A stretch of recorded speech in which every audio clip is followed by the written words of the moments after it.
Welcome to another JPR live session from the Steve Nelson Performance Studio. I'm Danielle Kelly. This JPR live session is made possible by the Talent Club over in Talent, Oregon, hosting live music here in the Rogue Valley. You can visit their extensive live music calendar at live@thetalentclub.com. Today, our guests are sisters Megan and Rebecca Lovell of the blues rock band Larkin Poe. These two and their band are touring the West Coast in support of their latest self-produced album, Blood Harmony. We scored this moment with them to hear them talk about and share with us some of their music. We're so excited. We're going to try to keep our fangirl-ness to a minimum. Welcome, Rebecca and Megan.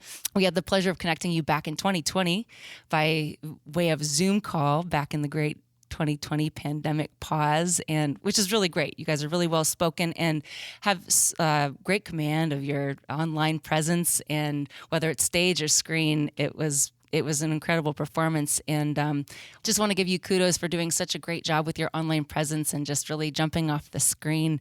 We're really excited to have you here in the flesh. Thank you for taking this moment. I've heard some stories that this tour that you're on has had some ups and downs already. Oh Lord. Yeah, Yes.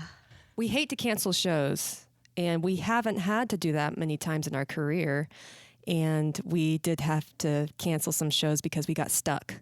There were road closures, and we literally couldn't go anywhere. So This was it was a bummer. snowstorms through the Northwest. Yeah, and I think especially because this tour, it's been such a success. This is a long anticipated tour for us, and to finally get out on the road and to tour the songs from Blood Harmony, which they're intended for the live stage, and then you have these electric performances and then have to cancel. But we're gonna be able to make them back up at the end of the run, so we really hope that people can still stick with us. Yeah, absolutely. You guys have adapted really well through the pandemic. Is this the first big tour that you've done since that 2020 lockdown? In the USA, yes.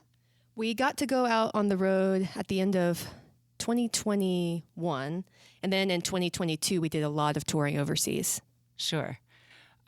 We are also very big Tom Petty fans here, and we know that you are too, and that's a big influence for you guys. And we wanted to hear just a little tale about the 70th birthday celebration that you guys got to participate in. That was a really incredible experience, and we feel incredibly fortunate to have been offered. So T-Bone Burnett we'd worked with in the past on some other projects, and he's a legendary producer. Yeah. And so he invited us to act as backing musicians for the Music Cares Tom Petty Person of the Year event, which was a star-studded event. Norah Jones, George Strait, like the list goes on and on with incredible performers that were there to celebrate Tom. And to be able to be on stage performing as backup musicians for just this star-studded cast, but in addition to making friends with Mike Campbell of the Heartbreakers and Steve Ferrone of the Heartbreakers, to be like in the band with them, it felt like we were being gifted an experience that was beyond like what we deserved. Wow. The inner critic is speaking, but that was just such an incredible, incredible memory for us. And at the end of this run, we have a show in Los Angeles, and keep your eyes peeled because we have a related surprise that will take place for Fonda as well. Very cool. Really cool special performances. You said your tour is off to a really successful start. Does it feel then, this is sort of like we're asking a lot of artists this because it was an incredible shift for everybody, the pandemic. Does it feel like you've sort of just picked back up where you left off then, or did the pandemic sort of change the trajectory or your direction at all? I think we were really lucky to have such a supportive online fan base that got us through that year, and we actually experienced growth in that year, which a lot of people didn't get to. So we feel very grateful for folks who have stuck with us and helped us grow even during difficult times. Wow. And I do think that the stillness too allowed us like a new opportunity to like change some of the things in our sister dynamic, to like address things, to become stronger as a team. We did so many live stream performances, just the two of us, which it's always been the two of us against the world since childhood. But to be able to like have a consistent year of just singing together with our acoustic guitars on the couch, it was really bonding. It changed our perspective and how we write. Oh, for wow. sure, Yeah. for sure. Beautiful. Well, we're sure excited to hear you play. Are you ready to play us a song? We'd love to. Yeah, one of the new ones that we wrote together. We were in Megan's writing room down in the basement of her home. And it's pretty magical when you walk in with nothing and you leave with something. So this is what we left with. This is Strike Gold. 1, 2. Hey.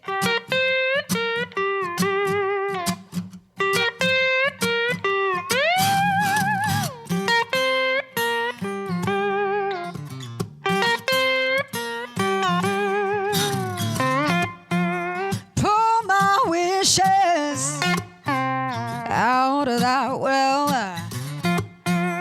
Punch my ticket.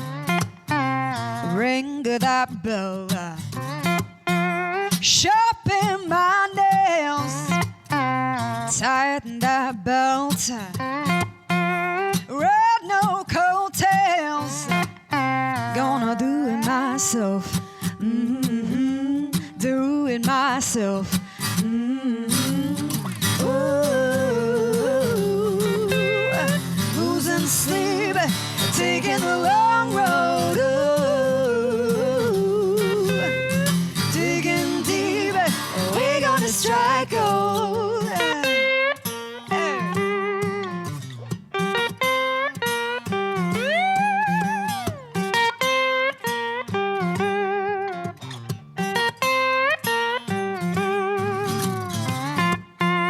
Burning rubber, coming in hot.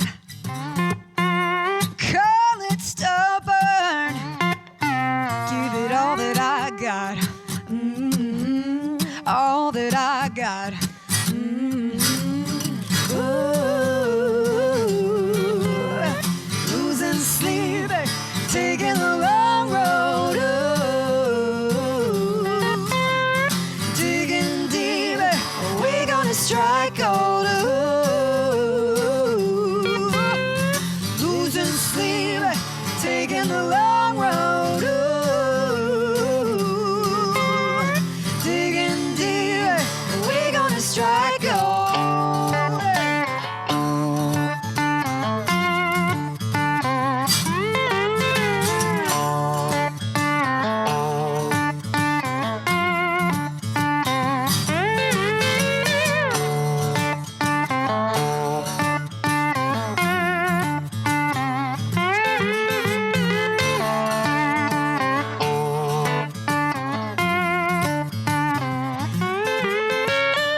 Ooh. Losing sleep, taking the long road. Digging deep, we're gonna strike gold. Losing sleep, taking the long road. Digging deep, we're gonna strike gold.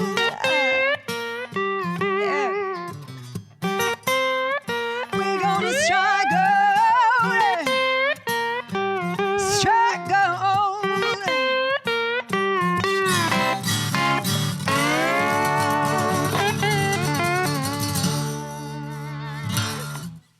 Strike Gold, that's Larkin Poe here live at Jefferson Public Radio.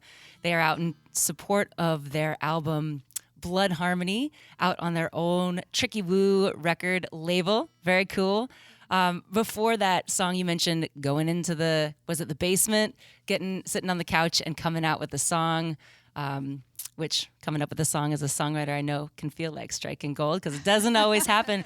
But I wanted to ask you guys about your songwriting process. You know, is it lyric based? You're known for just ripping the paint off the walls with those guitar riffs. Is it a groove that starts you? Maybe it's not one thing. What's your process?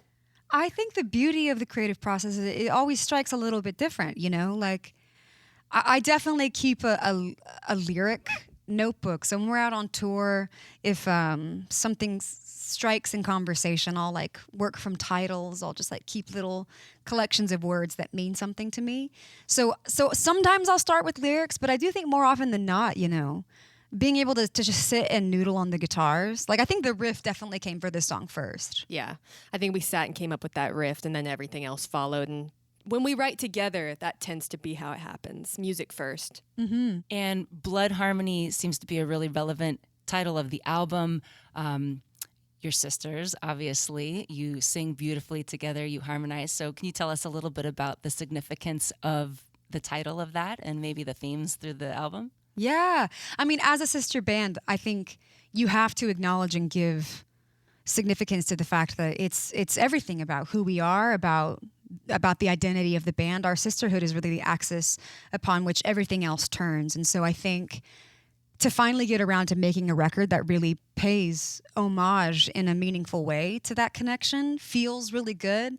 And I think it's something we probably couldn't have done up until hitting the pandemic, having that time together, getting into our 30s, like being able to reflect on what really matters to us. And above all else, you know, to be able to work together and build a legacy and create something that we feel really passionate about as sisters. That's amazing, but really it's our relationship and how strong we've been able to be as a team through a lot of adversity and the rockiness of your late teens, early 20s. And, you know, so Blood Harmony, of course, is like all of that meaning and significance of how we relate to one another. And, you know, back down south, when you talk about singing with family, there is like that special thing about sibling harmony, family harmony, that you just can't quite put your finger on what it is, but it makes the hair on the back of your neck stand up.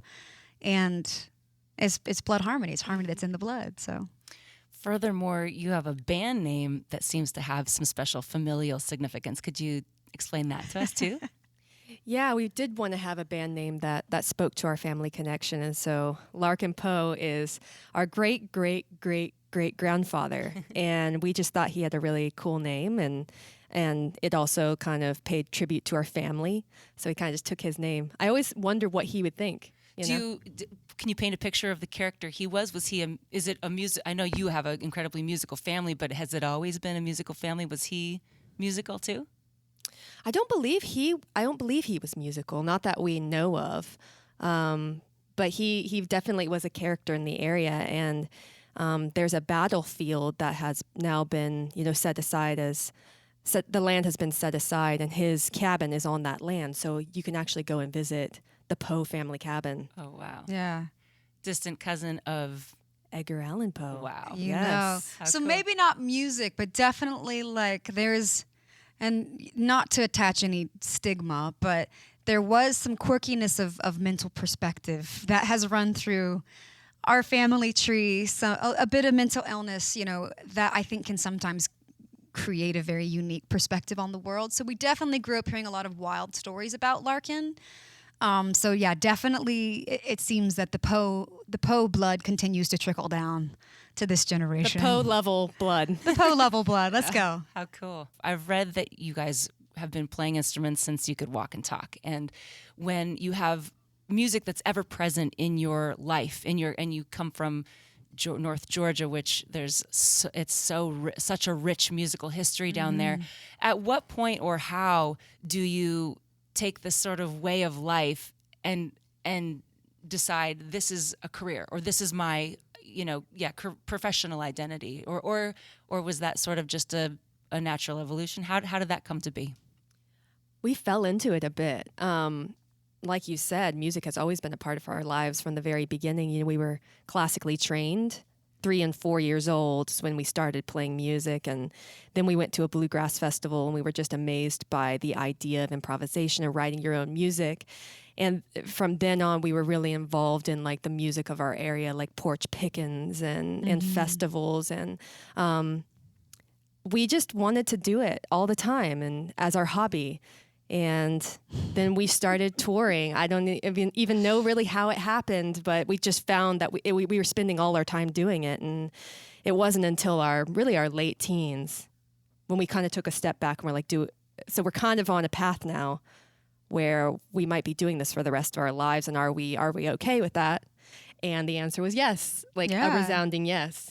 Yeah, I feel like the boundaries definitely bled between it being a hobby and a passion, and having it feel real enough to hang your hat on it as a profession. And I think our parents were like equal parts, hugely supportive and terrified for us, because it is an unusual way to make a living. It's a very uncertain way to make a living. It's highly and hugely competitive, and we're gone all the time. And that, I think, has been the biggest trade-off for our folks, is that since we were, 17, 18 years old, and we're just out, we're in friggin' Norway, like calling them on our birthdays, like, hey, miss you guys. And So I think it definitely was like a slow slip into like, all right, this is really who we are. We just realized actually a couple of days ago that this year is our 18th year touring. 18 happy years. 18. What in the world? Our touring career is an adult. You're really doing it. I know it's legal. Our baby's legal at this point. Now, was this realization as a duo, as Larkin Poe, or you had a group before this with your big sister, Jessica, the Lavelle sisters? Yeah. Was that realization of this is what we're doing as the bluegrass trio of sisters, or was this... And was that was Jessica's departure I want to hear more about Jessica's departure and how that transpired. And was it the shift to want to do rock music that did that, or was it life changes, or what? And was it before or after that you really committed to this as your profession? Yeah. I think her stepping back was a catalyst for a lot of conversation, and that is when we had the conversation of, do we want to continue on and do this forever? But music is just such a strange way to make a living, and you're living your life in a limelight, and I don't think that was for her. She's more of a private person, and she just needed to step away. And we were really glad that she was honest with us. you know, because our sisterhood comes first. Yeah, and ultimately I think it was the exact right move, not just for us to be able to then go on to create Larkin Poe, but it really created a lot more space for us three as sisters to connect in a way that was just better all around. And I think at that point too, we were like 17, 18, and we felt uber mature and like ready to make these big life decisions. And it is funny, in looking back, you realize we really felt like we knew what we were committing to. And it's only been, I think, in the process of the last 13 years that we now been in the process of being Larkin Poe that you realize, yeah, I'm actually really glad that we were a little bit delusional, because you sort of have to be sometimes. You have to be, just like feel like a hero, like you cannot fail. You're just going to go for it, gun for it. Because I think if we'd tried to start Larkin Poe in our 30s, that'd be a very different experience. It's like, God bless our 20s, man. Let's go. Oh, man. Will you describe the inspiration for then changing out your banjo and dobro for rock guitar and lap steel? Heck yeah. I think having grown up, of course, with so much bluegrass, that is always a part. It's always like threaded at the core for who we are. But by equal measure, we are listening to a lot of classic rock records and hugely inspired by the blues. And really, I think it just took many years for us to learn how to play in those styles, to really channel the Southern rock that was inside of us, how to get it to come out of our hands and fingers. And also in the way that I sing, like it's just taken us a long time to reach the confidence to like be uber loud and to part people's hair off their head. Like, let's just crank the amps up to 11 and let's go. And that does take a different boost of confidence somehow. So I think in starting Larkin Poe, we began stepping down the pathway of like, all right, let's become the badasses that we know are inside, and let's figure out how to unleash it. And really, I think it's honestly only been like with this most recent album, Blood Harmony, I think we've really arrived where we feel like we're finally making the sounds that we want to hear. It just takes that 1,000 hours, or whatever the saying is. Is it 1,000 hours? I think so. Yeah. Masters. Yeah. Well, you're achieving mastery of being Larkin Poe, that's for sure. Aww. And the new album is just even more rocking than the last, and we'd love to hear another track from it. Our guest in the studio is Larkin Poe, sisters Rebecca and Megan Lavelle. Larkin Poe, what would you like to play for us? I think we'll do one of the keystone albums from the songs from the album. This is Southern Comfort.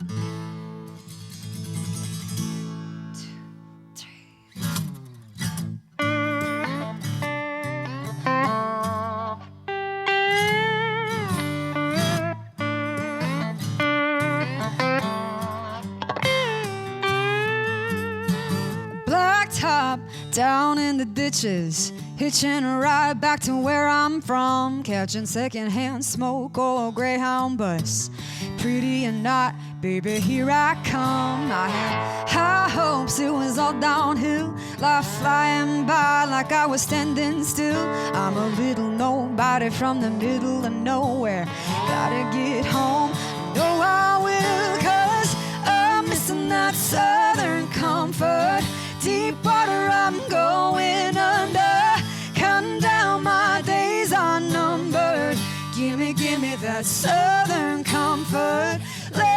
left my soul in the knickerjack.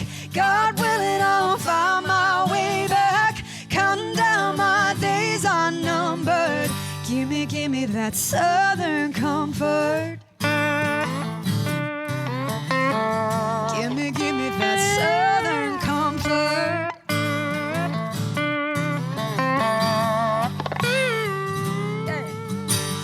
A blue jeans, leaning on a hot car. Broke every string on my old guitar. I got 99 miles as a crow flies, headed east along the ridge line. A kudzu weighing down the chain link.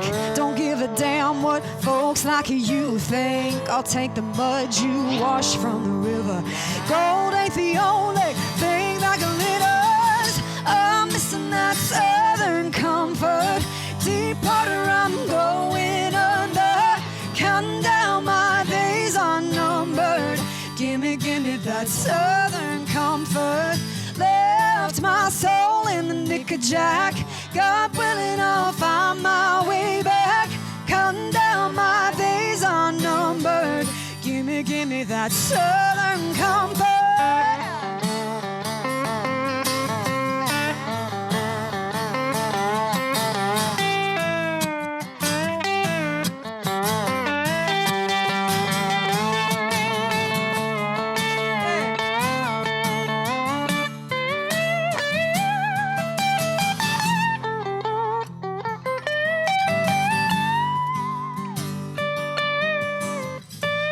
Missing that southern comfort.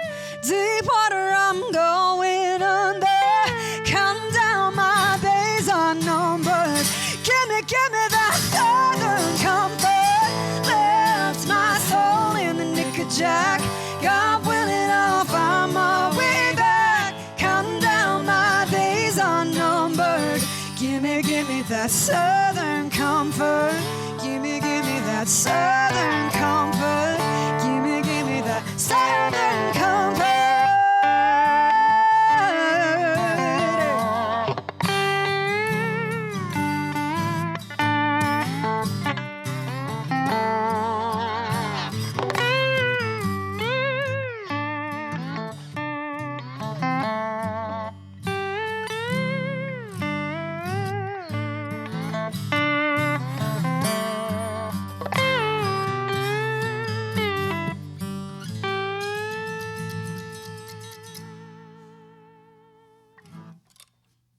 It's Larkin Poe with Southern Comfort here live at JPR, out in support of Blood Harmony, their new record, rife with themes of family and home, too.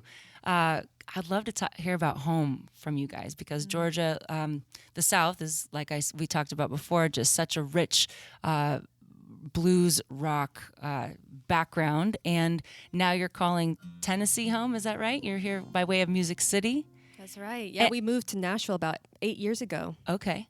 And is Georgia Keep Tennessee Off My Mind. That's from this new album. Is that right? That's right. Yeah. So I'm wondering, like, is music? I want to hear about Music City from you guys and what it's like living there. And is it by way of your career that you're centered there because that's the epicenter of this music you make, or what draws you there? And is that home? Yeah, we were actually born.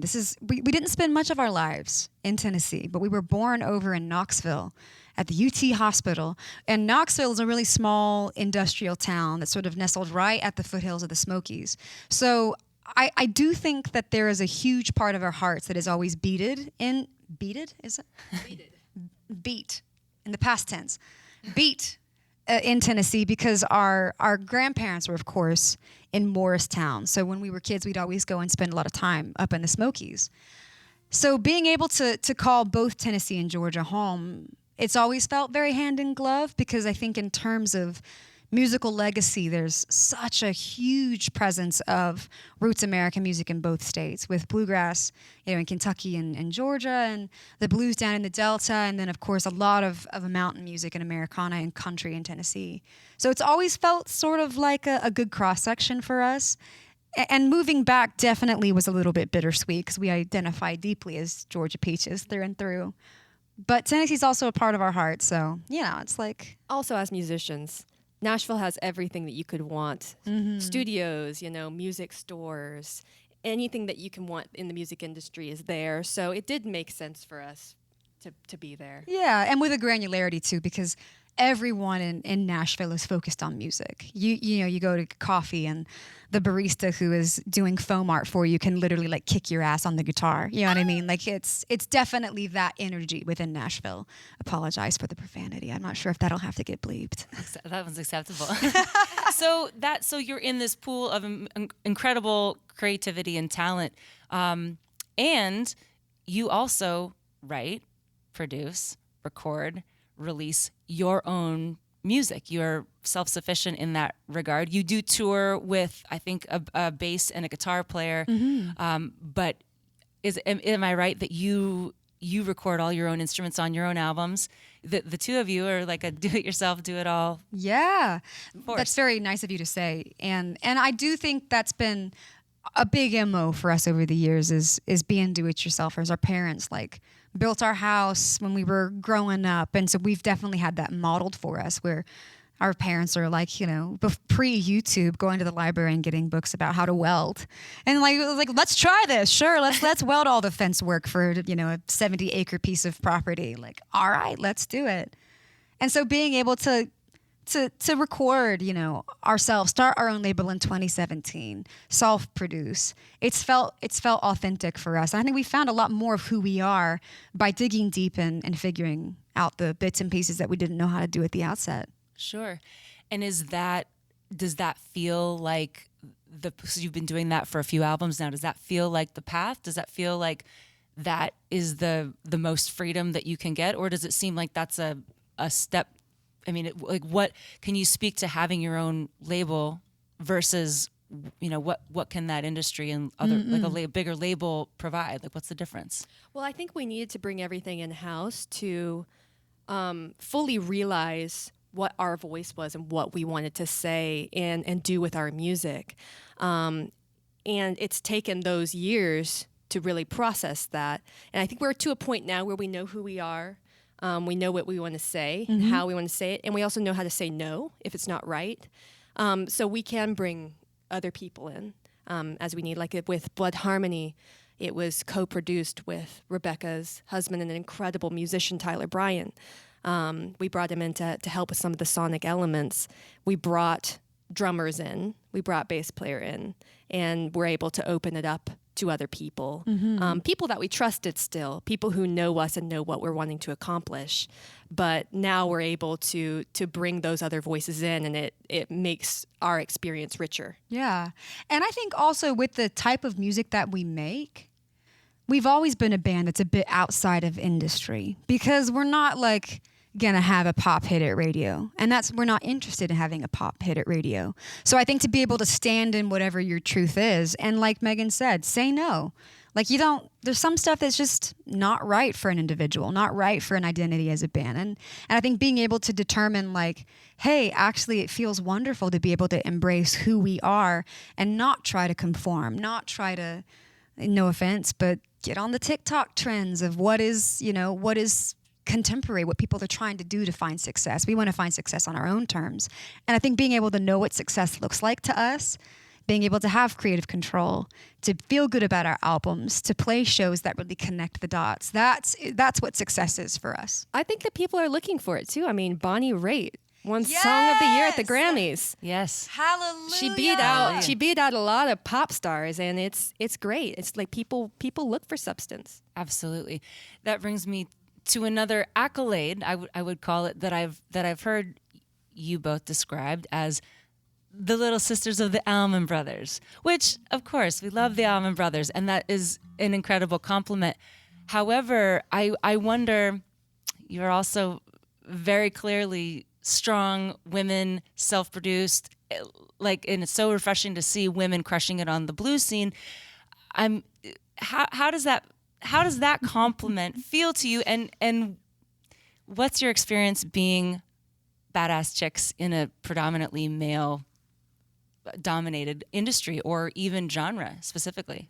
I think we received that compliment with the spirit. I think it's intended. It's meant to liken us to an incredible band. And the Allman Brothers were incredibly forward-thinking, particularly given the time in which they were making music. You know, they were very diverse. They were very open-minded. They were crossing race boundaries. They were doing a lot of really good work. So we understand, and we say thank you, and we appreciate the likening because we love the Allman Brothers. Yeah. But I do think to be a female-fronted Southern rock and roll band at this point in time, it definitely weighs upon us as part of our mission to be the kind of band that we want to listen to. Because historically speaking, there haven't been as many women filling this creative perspective. Thank God we have our Susan Tedeschi and our Samantha Fish and our Bonnie Raitt, and the list goes on. And the list is getting longer and broader with more color and more diversity, and that is wonderful. And so to be sort of like a little droplet in that wave of change feels awesome. And I think it's been a huge part of, you know, of helping define who we are, some of the adversity that we have faced, where people are like, you know, you walk into a venue and the venue staff is like immediately looking to our guitar tech and they're like, hey man, so where do you want your amp? And the guitar tech's like, nah, dude, it's her amp. Where should her amp go? Yeah. That also shapes who you are, and it gives you resilience, and it builds your muscles to be able to like stand beneath prejudice and inappropriately placed expectations, you know? So in a lot of ways, you know, I just wouldn't change a step of our journey. And also, long live the Allman Brothers. Amen. Do you look at, I mean, you've got this incredible opportunity. You've got a great spotlight that's just growing brighter and brighter for you too. Do you look at your songs and your music as a platform to speak to issues, or do you sort of feel that sentiment from audiences sometimes? I don't know if this is from the South. You feel this in the South, like kind of shut up and sing. We don't, you know, like how comfortable are you sharing your opinion, using your music as a platform for sharing your opinions or political opinions? Mm-hmm. It is a platform. And I think people are called to do different things with their platform, and people should speak to whatever issues they feel passionate about. We felt passionate about connecting people. That's always been in our mission statement, that we want to bring people together and highlight our similarities more than our differences. That's been our calling. Yeah. And that's what feels wonderful to us, to kind of be a conduit for people to be able to come together. Because I think that can be underrated, and I do think that that's incredibly important for us to seek the similarities. And any of the things that we feel strongly about, like, we put in our songs. And I think if people will listen to our songs and read into the lyrics, they'll see where we stand on certain issues. But just to clarify as well, I do think the shut up and sing mentality, that's not just in the South. That's definitely, I mean, around the world. Sure. Just to speak to that as well. But it does feel good to be able... And it's wrong, too. You should be able to use your platform for whatever you feel strongly about. Yeah. And you know what? Just on that topic, the thing that brings me such joy is that when you actually read, and there are many books about the Dixie Chicks, now the Chicks, when they experienced one of the very preeminent and first cancellations of all time, their business skyrocketed. Those ladies were canceled by people who didn't want to hear what they wanted to say. But there was so many other people that did. And so as a result, the Chicks got bigger. And that's actually like sort of a lesser known fact. And if you're curious, you should do some research and read some stories. That people, again, under adversity, and you know, when you literally feel like you're standing in a thunderstorm of negativity, like, surprise, surprise, the Chicks are like back and bigger and badder than Godzilla ever was. You know what I mean? So the lesson is, speak your truth. Speak your truth. Be who you is. Yeah. Very cool. Larkin Poe are our guests, Rebecca and Megan Lovell, by way of Music City over in Nashville on their North American tour. We're so happy to have you live in the studio. It's been a minute. We would love to hear another song. What would you like to play? I think, given what we've been talking about, we should do a song that we wrote as a love song to the music of the American South. And this is called Back Down South. Let me just adjust this really fast so it's not buzzing. 1, 2, 3.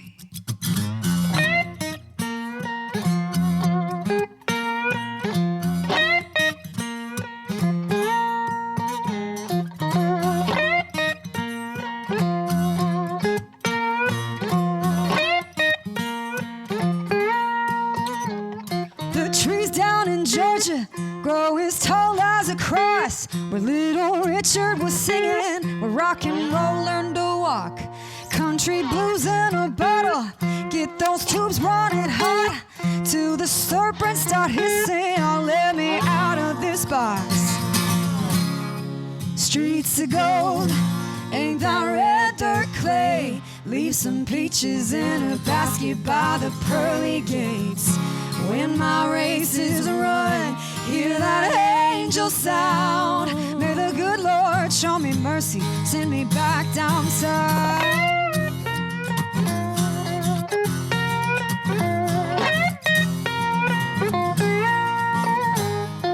Sweet Carolina, from the north to the south, where those reapers be hot and they put those tears in your mouth.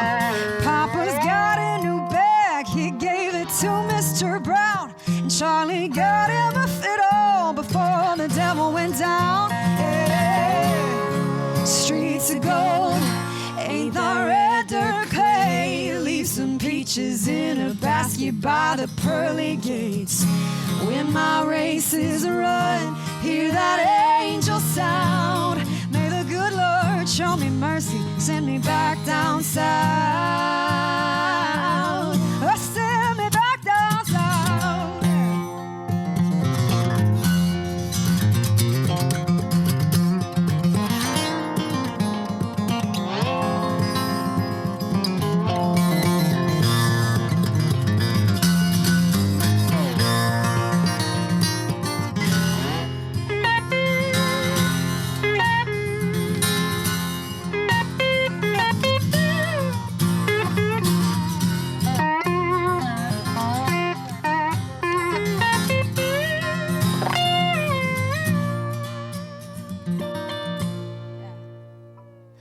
Way down in Macon, put your ear to the ground, where the brothers are sleeping and you can still hear the sound of a band that was singing about a sky that was blue. They sang it for me and now I'll sing it for you. Streets of gold, ain't that red dirt clay? Leave some peaches in a basket by the pearly gates. When my race is run, hear that angel sound. May the good Lord show me mercy, send me back down south. Streets of gold, ain't that red dirt clay? Leave some peaches in a basket by the pearly gates. When my race is run, hear that angel sound. Back down south. Down south, I said,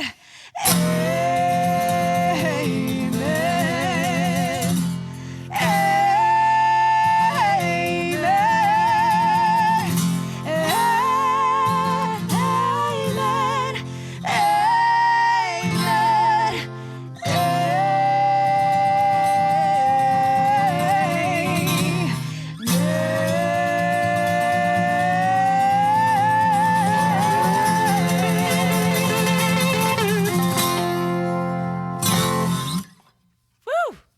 Larkin Poe live at Jefferson Public Radio. Rebecca and Megan, thank you so much for being here with us today. Thank you for having us. Oh, it was so nice to hear your stories. Hope to have you back again. So nice to see you in the flesh instead of on a Zoom call.